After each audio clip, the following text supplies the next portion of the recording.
Captain Marcus Blackwood stood at attention in the grand marble hallway of Windsor Palace, his polished boots reflecting the golden chandeliers above. At 35 years old, he had served the British royal family for 15 years, starting as a young recruit fresh from military academy. His dedication was legendary among the palace staff, and his loyalty to the crown was absolute and unwavering. The morning sun streamed through the tall windows, casting long shadows across the ornate carpet where Marcus maintained his post. He wore his ceremonial red uniform with pride, every button gleaming, every crease perfectly pressed. The golden braids on his shoulders marked his rank as captain of the palace guard, a position he had earned through years of faithful service and countless acts of bravery.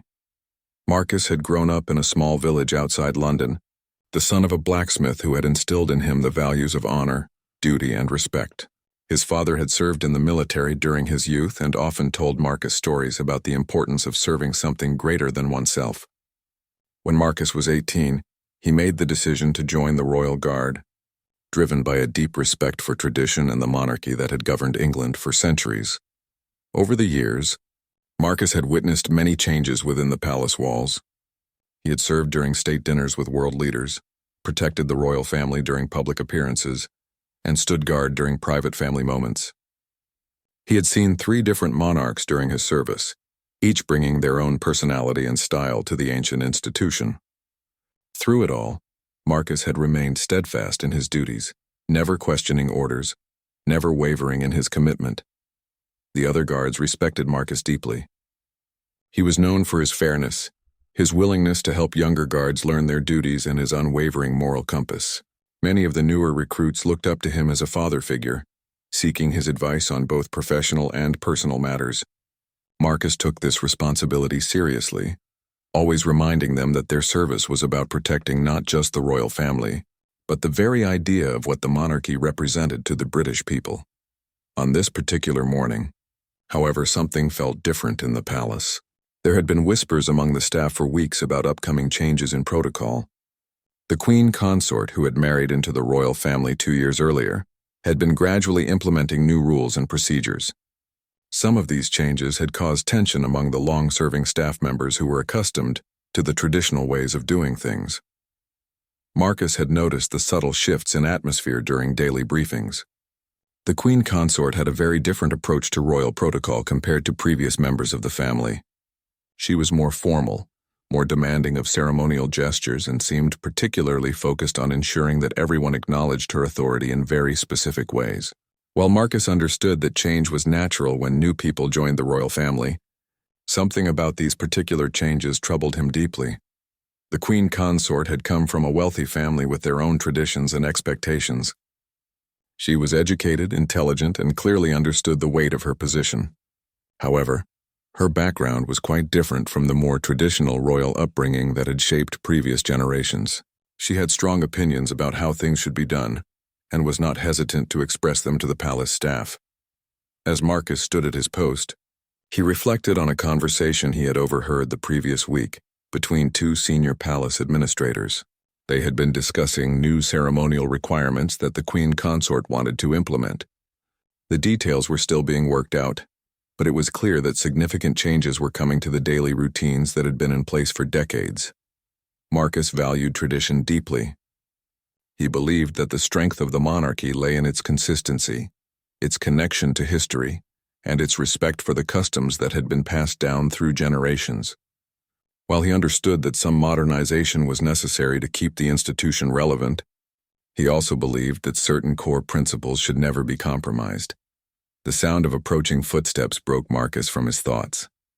A young aide hurried down the corridor, carrying what appeared to be official documents. The aide nodded respectfully to Marcus as he passed, but Marcus could see concern written across the young man's face. Whatever was happening behind the closed doors of the administrative offices, it was clearly causing stress throughout the palace staff. Marcus had always prided himself on his ability to adapt to new situations while maintaining his core values. He had served through political changes, family scandals, and public controversies, always finding ways to fulfill his duties while staying true to his principles. However, he was beginning to sense that he might soon face a challenge unlike any he had encountered before. The Queen Consort had requested a meeting with all senior palace staff for the following day.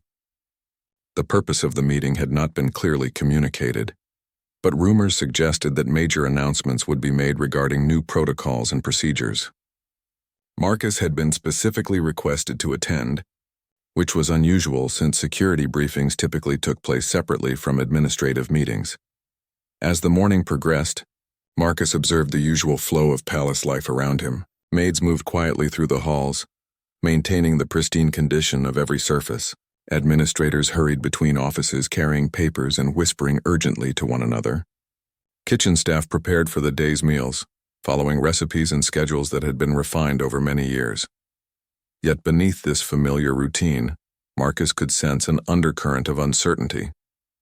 The staff members he had worked with for years seemed more tense than usual. Conversations stopped abruptly when supervisors approached.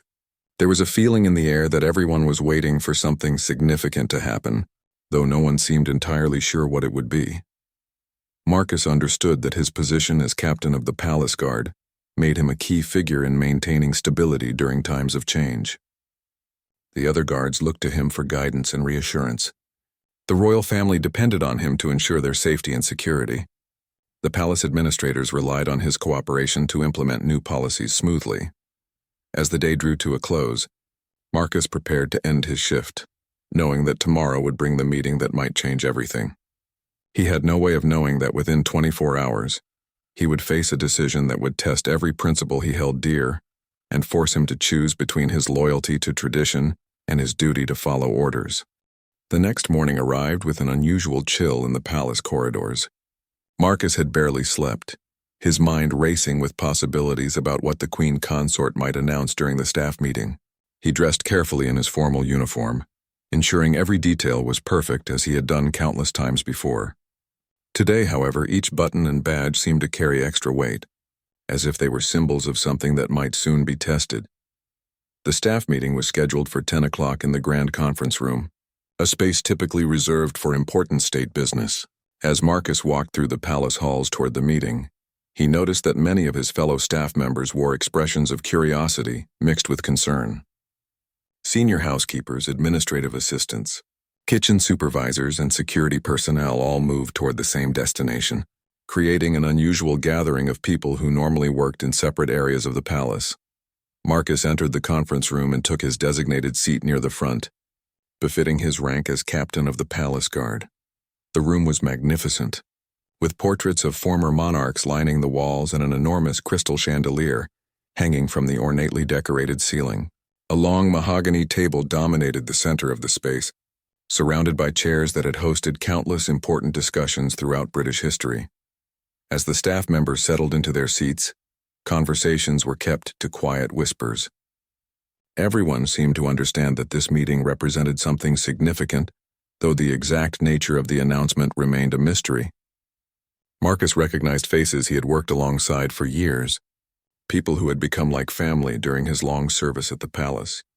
At precisely 10 o'clock, the Queen Consort entered the room, accompanied by her personal secretary and the chief palace administrator. She was dressed elegantly in a deep blue suit, her posture radiating confidence and authority. As she moved to the head of the table, every person in the room stood in respect, a gesture that had been standard protocol for generations. The Queen Consort thanked everyone for attending and began her presentation with comments about the importance of tradition and the need for the monarchy to maintain its dignity in modern times. She spoke about her commitment to upholding the values that had made the British royal family respected throughout the world. Her words were carefully chosen and delivered with the polish of someone who understood the weight of her position. However, as she continued speaking, the tone of her message began to shift. She explained that she had been observing the daily operations of the palace since her arrival and had identified areas where improvements could be made. She spoke about the need for greater formality in certain interactions and the importance of ensuring that everyone understood their proper place within the palace hierarchy. Marcus listened carefully, trying to understand where this conversation was leading. The Queen Consort's words were respectful but firm, and he could sense that she was building toward something specific. Around the table, other staff members shifted slightly in their seats, displaying the same mixture of attention and unease that Marcus was feeling. Then came the announcement that changed everything. The Queen Consort explained that she would be implementing new ceremonial protocols that would affect how staff members interacted with members of the royal family. She described these changes as necessary modernizations that would bring greater dignity and respect to palace operations. The most significant change involved a new requirement for all palace staff to demonstrate their respect through specific physical gestures when in the presence of royal family members. According to the new protocol, all staff members would be required to kneel when the Queen Consort entered a room, remaining in that position until she gave permission for them to rise. The silence that followed this announcement was deafening. Marcus felt his stomach tighten as he processed what he had just heard. In his 15 years of service, he had never been required to kneel before any member of the royal family. Bowing respectfully had always been the standard gesture of respect, a tradition that balanced honor with dignity for all parties involved. The Queen Consort continued explaining the new protocol, describing it as a return to more traditional forms of royal ceremony that had been used in previous centuries. She insisted that this change would elevate the respect shown to the monarchy and ensure that everyone understood the proper relationship between the royal family and those who served them. Marcus's mind raced as he tried to reconcile this new requirement with his understanding of his role and responsibilities. Throughout his career, he had always viewed his relationship with the royal family as one of mutual respect. He served them with dedication and honor, while they treated him and his fellow staff members with dignity and appreciation for their service. The idea of kneeling felt fundamentally different from anything he had experienced during his years of service. It seemed to change the nature of the relationship, from one of respectful service to something that felt more like subservience. Marcus had always taken pride in serving the crown while maintaining his own dignity and self-respect. As the Queen Consort finished explaining the new protocols, she asked if there were any questions. The room remained silent, with staff members looking at one another uncertainly. Marcus could see confusion and discomfort on many faces, but no one seemed willing to speak up in this formal setting. The chief palace administrator then provided details about when the new protocols would take effect.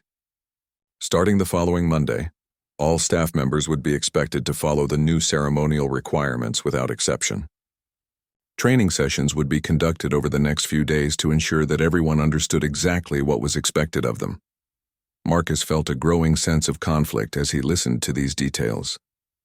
His entire career had been built on following orders and maintaining discipline, but something about this particular order felt wrong to him. It wasn't just about the physical act of kneeling, but about what that gesture represented and how it would change the fundamental nature of his service. After the meeting concluded, Marcus walked slowly back to his post, his mind churning with thoughts and emotions. He had always believed that serving the monarchy meant upholding certain values and traditions that had been developed over centuries. The idea of kneeling seemed to contradict some of those very traditions, particularly the British ideals of dignity and mutual respect. As he resumed his duties, Marcus found himself observing the palace around him with new eyes. He watched as maids went about their work with quiet pride, as administrators handled important business with professional competence, and as fellow guards maintained their posts with honor and dignity. The thought of all these dedicated people being required to kneel created a knot of discomfort in his chest. That evening, Marcus returned to his small apartment in the staff quarters, a modest but comfortable space that had been his home for many years. He sat in his favorite chair, still wearing his uniform, and stared out the window at the palace grounds. For the first time in his career, he found himself questioning whether he could follow an order that had been given to him. Marcus spent a sleepless night wrestling with his conscience, staring at the ceiling of his modest quarters as moonlight filtered through the small window. The weight of the decision before him felt heavier than any burden he had carried during his 15 years of service. By dawn, his mind was no clearer, but he knew he needed guidance from someone he trusted. After completing his morning duties, Marcus sought out Thomas Wellington, the senior palace historian and protocol advisor. Thomas was 72 years old and had served the royal family for over 40 years, making him one of the most experienced staff members in the entire palace. His office was located in the East Wing, surrounded by countless books, historical documents, and artifacts that told the story of centuries of royal tradition. Marcus knocked respectfully on Thomas's door and was invited to enter. The elderly man looked up from a thick leather-bound volume he had been studying, his wise eyes immediately recognizing the troubled expression on Marcus's face. Thomas had mentored many young staff members over the years and had developed an ability to sense when someone needed guidance. Thomas listened carefully as Marcus explained his dilemma, nodding thoughtfully and asking occasional questions for clarification. When Marcus finished speaking, Thomas was quiet for several minutes, clearly considering the weight of what he had heard. Finally, he stood and walked to one of his tall bookshelves, pulling out a historical text about royal protocols. The historian explained that the tradition of kneeling before royalty had indeed existed in earlier centuries, but it had been gradually phased out during the Victorian era as British society evolved. Queen Victoria herself had expressed discomfort with excessive displays of subservience and had encouraged more dignified forms of respect that honored both the monarchy and the people who served it. Thomas showed Marcus several historical documents that demonstrated how royal protocol had changed over time, always reflecting the values and social norms of each era. He explained that the strength of the British monarchy had often come from its ability to adapt while maintaining its core principles of service, duty, and respect for human dignity. The conversation provided Marcus with valuable historical context, but it also confirmed his instinct that the new protocol represented a significant departure from established tradition. Thomas, speaking carefully due to his position, suggested that sometimes the most loyal service involved thoughtful consideration of what truly honored the institution one served. After leaving Thomas's office, Marcus decided to speak with some of his fellow guards to understand their perspectives. He found Sergeant James Murphy in the security office, reviewing duty schedules for the upcoming week. James had served under Marcus for 8 years and had always been someone Marcus could trust for honest conversation. James admitted that he too felt uncomfortable with the new requirement, but he seemed resigned to following orders regardless of his personal feelings. He pointed out that their job was to serve, not to make policy decisions, and that questioning orders could lead to serious consequences for their careers and families. Marcus understood James's perspective, but he also recognized that his role as captain carried additional responsibilities. The younger guards looked to him for leadership, and his response to this situation would influence how they handled similar challenges in the future. The weight of that responsibility felt enormous. Later that day, Marcus encountered Sarah Mitchell, one of the senior housekeepers who had been present at the previous day's meeting. Sarah had worked at the palace for 22 years and was known for her wisdom and practical approach to difficult situations. She had raised 3 children while maintaining her career and was respected by staff members throughout the palace. Sarah confided that she was deeply troubled by the new protocol, not just for herself but for what it represented about the direction of palace culture. She had always taken pride in her work and felt that the new requirement somehow diminished the dignity of her service. However, like James, she felt trapped by the need to maintain her employment and support her family. These conversations helped Marcus understand that he was not alone in his concerns, but they also highlighted the difficult position that all staff members faced. Everyone had personal and professional reasons for wanting to maintain their positions, yet everyone also had to wrestle with their own sense of dignity and self-respect. That evening, Marcus called his elderly father in their home village. Without revealing specific details about palace business, he asked for his father's wisdom about situations where duty and personal conscience might conflict. His father, now in his 70s but still sharp and thoughtful, reminded Marcus about the values that had guided their family for generations. His father spoke about the importance of standing up for what one believed was right, even when it was difficult or costly. He reminded Marcus that true honor came from acting according to one's principles, not from blindly following orders that contradicted one's moral compass. However, he also acknowledged that such decisions required careful thought and consideration of all consequences. The conversation with his father strengthened Marcus's resolve, but it also made him acutely aware of what he might be risking. His career at the palace was not just a job, but his calling, his identity, and his contribution to something he deeply believed in. The thought of potentially losing that connection to the royal family and the institution he had served so faithfully was genuinely painful. Over the weekend, Marcus spent long hours walking through the palace gardens, thinking about the upcoming Monday when the new protocols would take effect. He watched tourists gathering outside the palace gates, many of them clearly excited about the possibility of seeing members of the royal family. These people looked at the monarchy with admiration and respect, seeing it as a symbol of British values and traditions. Marcus wondered what those admirers would think if they knew about the changes happening inside the palace walls. Would they see the new protocol as appropriate respect for the monarchy? Or would they share his concerns about dignity and tradition? The uncertainty added another layer of complexity to his already difficult decision. As Sunday evening approached, Marcus realized that he could no longer postpone his decision. The next morning would bring the first test of the new protocol, and he would have to choose between following an order that felt wrong to him and taking a stand that could end his career and damage his relationship with the institution he loved. Marcus spent his final evening of uncertainty writing in his personal journal, a habit he had maintained throughout his years of service. He wrote about his love for the monarchy, his respect for tradition, his commitment to duty, and his belief in the dignity of all people who served with honor. He also wrote about his fear of making the wrong choice and the possibility that his conscience might be leading him toward a decision that would hurt both himself and the institution he was trying to protect. Monday morning arrived with gray clouds hanging low over the palace, matching the heavy atmosphere that seemed to permeate the corridors. Marcus dressed in his uniform with extra care, knowing that this day would likely define not only his future but also his legacy. As he looked at himself in the mirror, he saw a man who had aged considerably over just one weekend, the weight of his impending decision etched in the lines around his eyes.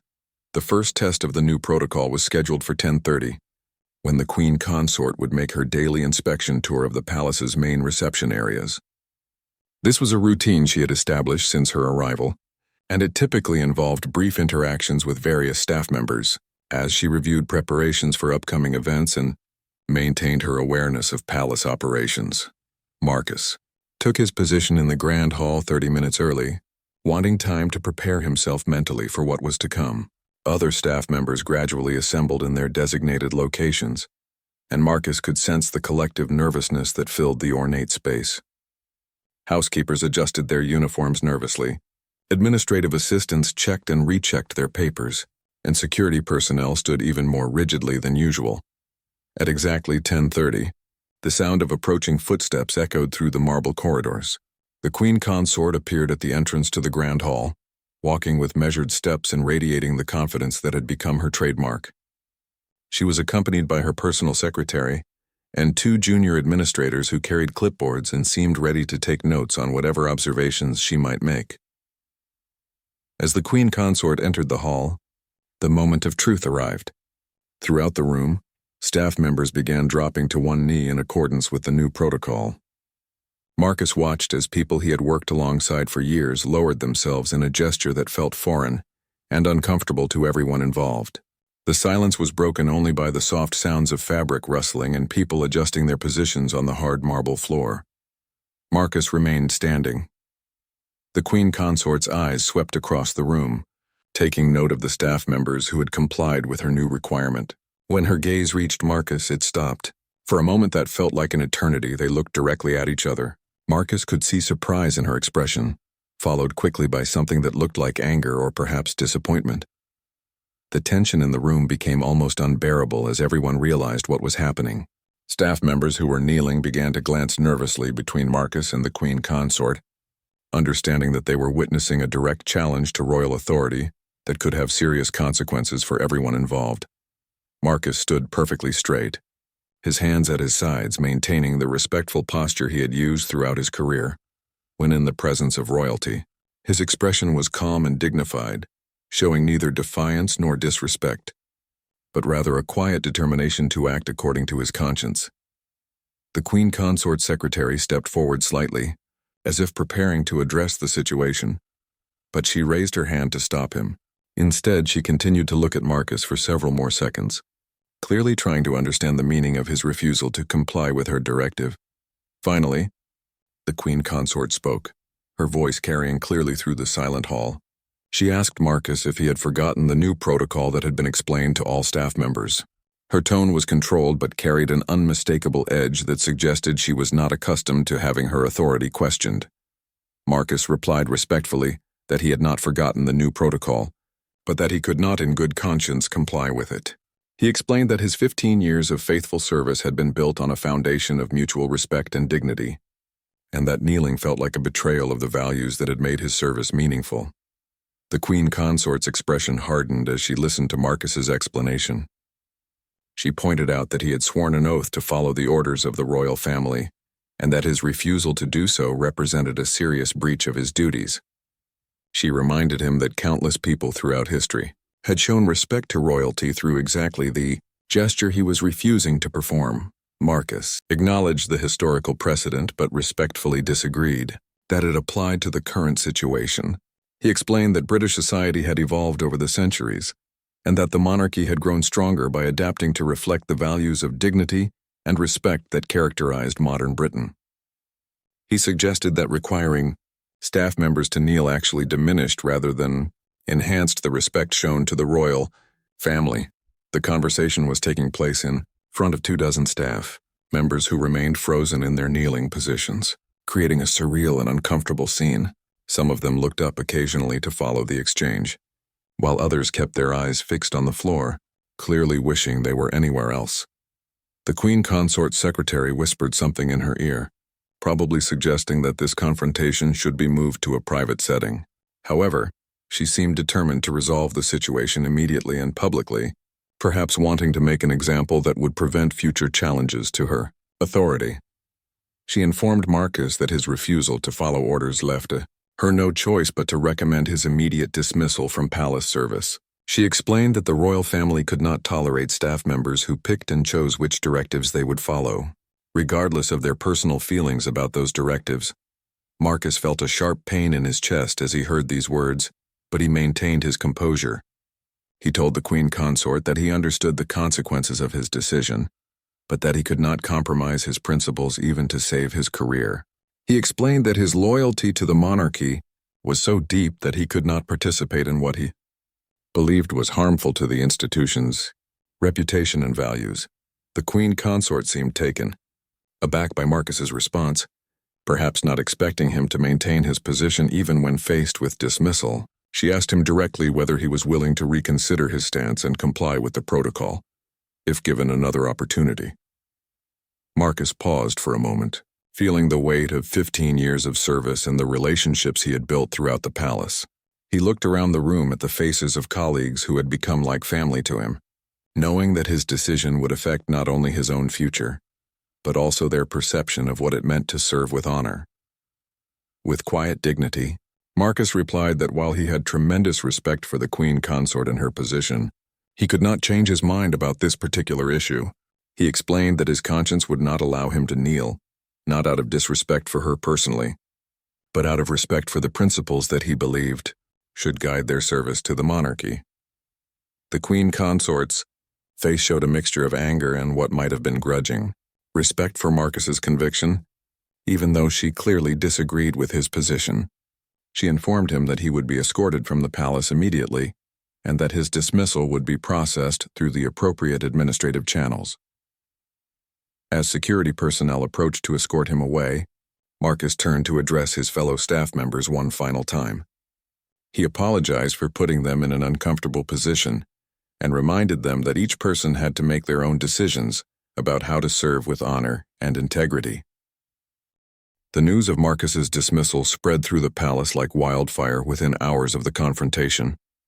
Staff members whispered in corners, their conversations filled with shock, admiration, and concern about what his departure might mean for their own positions. The atmosphere in the palace became noticeably more tense, with everyone walking more carefully and speaking more quietly than usual. Marcus spent his final hours at the palace cleaning out his office and saying goodbye to colleagues who had become like family over the years. Each conversation was emotional and difficult, as people struggled to express their feelings about his decision and their sadness about his departure. Many staff members privately told him they admired his courage, even though they could not bring themselves to follow his example. Sergeant James Murphy was among the most affected by Marcus's departure. During their final conversation, He expressed his deep respect for Marcus's principles while also admitting his own fear about challenging authority. James confided that he had a wife and 2 young children depending on his income, and that he simply could not risk his position despite his personal feelings about the new protocol. Sarah Mitchell, the senior housekeeper, sought out Marcus before his departure to thank him for standing up for what he believed was right. She told him that his actions had reminded everyone that dignity and self-respect were important values that should not be easily abandoned. However, she also expressed concern about what might happen to staff members who had witnessed the confrontation. Thomas Wellington, the elderly historian, visited Marcus in his office during the packing process. The old man seemed deeply troubled by the day's events, and he spoke carefully about the delicate balance between tradition and change within the monarchy. He suggested that Marcus's actions might ultimately serve the institution well, even if the immediate consequences were painful. As Marcus prepared to leave the palace for the final time, he was surprised to receive a message requesting that he meet with Prince William, who had heard about the morning's events and wanted to speak with him privately. The meeting took place in a small sitting room that Marcus had guarded countless times. During his years of service, Prince William listened carefully as Marcus explained his perspective on the new protocol and his reasons for refusing to comply. The prince asked thoughtful questions about the historical context and the potential impact on staff morale. Marcus could see that Prince William was genuinely concerned about the situation and was trying to understand all sides of the issue. During their conversation, Prince William revealed that he had not been consulted about the new protocol before it was implemented. He expressed concern that such significant changes to palace culture were being made without input from other members of the royal family who had worked closely with the staff for many years. The prince thanked Marcus for his years of faithful service and acknowledged the difficulty of the decision he had made. While he could not override the queen consort's authority in matters of palace protocol, he made it clear that he respected Marcus's integrity and understood his reasoning. After leaving the palace, Marcus returned to his small apartment to begin the difficult process of adjusting to life outside the institution that had defined his identity for 15 years. The silence in his rooms felt overwhelming after years of being surrounded by the constant activity and energy of palace life. Over the following days, Marcus received numerous phone calls and visits from former colleagues who wanted to check on his well-being and express their continued friendship. These connections helped him realize that his relationships with the people he had worked alongside were separate from his employment status and would endure beyond his time at the palace. The story of Marcus's stand began to reach beyond the palace walls as news media picked up reports of unusual tensions within the royal household. While the specific details remained protected by confidentiality agreements, journalists sensed that something significant had occurred and began investigating the situation. Public opinion, when the story eventually emerged in general terms, was sharply divided. Some people felt that Marcus had been disrespectful and insubordinate, arguing that serving the royal family required complete obedience regardless of personal feelings. Others admired his courage in standing up for his principles and saw his actions as reflecting traditional British values of dignity and independence. Within the palace, the aftermath of Marcus's departure continued to reverberate. Several staff members began to question other aspects of the new protocols, and there were reports of increased tension between different factions within the household. The Queen Consort found herself facing criticism from some quarters for implementing changes too quickly and without sufficient consultation. 3 weeks after Marcus's dismissal, an unexpected development occurred. Prince William formally requested a review of all recent protocol changes, citing concerns about staff morale and the importance of maintaining the palace's traditional culture of mutual respect. This review would involve input from senior staff members, historians, and other members of the royal family. The announcement of the review created new hope among palace staff members who had been uncomfortable with the changes but had not felt able to voice their concerns. It also suggested that Marcus's sacrifice had not been in vain, and that his actions had contributed to a broader reconsideration of the direction palace culture was taking. During this period, Marcus found work as a security consultant for several London hotels, drawing on his extensive experience in protection and protocol. While the work was satisfying and well paid, He could not help feeling that something essential was missing from his life. The palace had been more than just his workplace. It had been his calling and his connection to something larger than himself. As news of the protocol review reached him, Marcus felt a complex mixture of emotions. He was pleased that the issues he had raised were being taken seriously, but he also recognized that the damage to his own career and his relationship with the institution he loved could not be easily repaired. Friends and former colleagues began to suggest that the protocol review might create an opportunity for Marcus to return to palace service, perhaps in a different capacity that would acknowledge both his expertise and his integrity. However, Marcus remained uncertain about whether such a reconciliation would be possible or even advisable. The situation had created wounds on all sides that would require time and careful attention to heal. The Queen Consort had been publicly challenged in a way that had damaged her authority and credibility. Marcus had lost the career that had defined his life. The palace staff continued to work in an atmosphere of uncertainty and tension. As the weeks passed, Marcus began to receive unofficial messages suggesting that there were people within the royal household who wanted to find a way to bring him back into service. These overtures were tentative and careful, but they indicated that his years of faithful service had not been forgotten, and that his stand on principle had earned him respect, even among those who had disagreed with his actions. 6 months after Marcus's dramatic departure from the palace, the Protocol Review Committee issued its final report. The document, while diplomatically worded, effectively supported many of the concerns that Marcus had raised about the new ceremonial requirements. The committee concluded that the kneeling protocol was inconsistent with modern British values and recommended returning to the traditional, respectful bow that had served the monarchy well for generations. The Queen Consort, faced with the committee's recommendations and growing pressure from other members of the royal family, agreed to modify the controversial protocols. She issued a statement acknowledging that the changes had been implemented too hastily and without sufficient consideration of their impact on palace culture and staff well-being. This announcement created ripples of relief throughout the palace staff, many of whom had been struggling with the moral and practical implications of the new requirements. The return to traditional protocols allowed them to resume their duties with the dignity and self-respect that had always characterized their service to the crown. 3 days after the protocol changes were announced, Marcus received an unexpected phone call from Prince William's private secretary.